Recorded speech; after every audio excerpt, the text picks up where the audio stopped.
আমরা এখানে হ্যালো ওয়ার্ল্ডটাকে আমার আউটপুট স্ক্রিনে চাইছি, তার জন্য আমি লিখলাম প্রিন্টএফ ডাবল কোটসের মধ্যে হ্যালো ওয়ার্ল্ড। এটাকে রান করে মানে পাচ্ছি হ্যালো ওয়ার্ল্ড লেখাটা আমার আউটপুটে চলে এসেছে। এবার আমি যদি চাই যে পরপর দুটো লাইনে আসুক হ্যালো ওয়ার্ল্ড, তার নিচের লাইনে আসুক ওয়েলকাম টু সি, যদি এরকম কিছু আমার রিকোয়ারমেন্ট দুটো লাইনে করতে হবে, তাহলে আমি কিভাবে করব?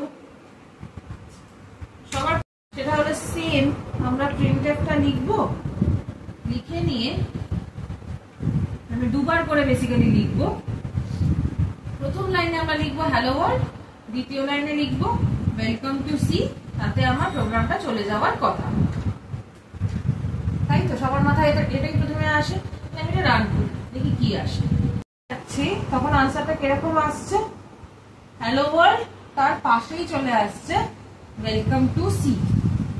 এটা কিন্তু আমাদের রিকোয়ারমেন্ট ছিল নিচের লাইনে আসবে, কিন্তু আমি যে প্রোগ্রামটা লিখেছি সেখানে অলরেডি আমি নিচেই লিখেছি, তাহলে কেন এলো না? কারণ সি আমরা যদি নিচে নিচেও লিখি, সি অটোমেটিক্যালি এটা বুঝতে পারে না যে আমাকে পরের স্টেটমেন্টটাকে পরের লাইনে লিখতে হবে, ওকে সেই ইনস্ট্রাকশনটা দিয়ে দিতে হবে। সেই ইনস্ট্রাকশনটা আমরা কিভাবে দেবো?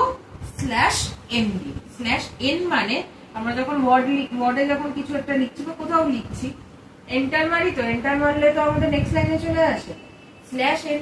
/nটাকে ভাববো আমরা এন্টারের মতো, যেখানে আমরা যে পজিশনে আমরা /n দিচ্ছি সেই জায়গা থেকে পরের যেটুকু পার্ট বাকি আছে সেটা পরের লাইনে চলে আসবে। তাহলে সেম জিনিসটা এখানে আমরা একবার ট্রাই করি।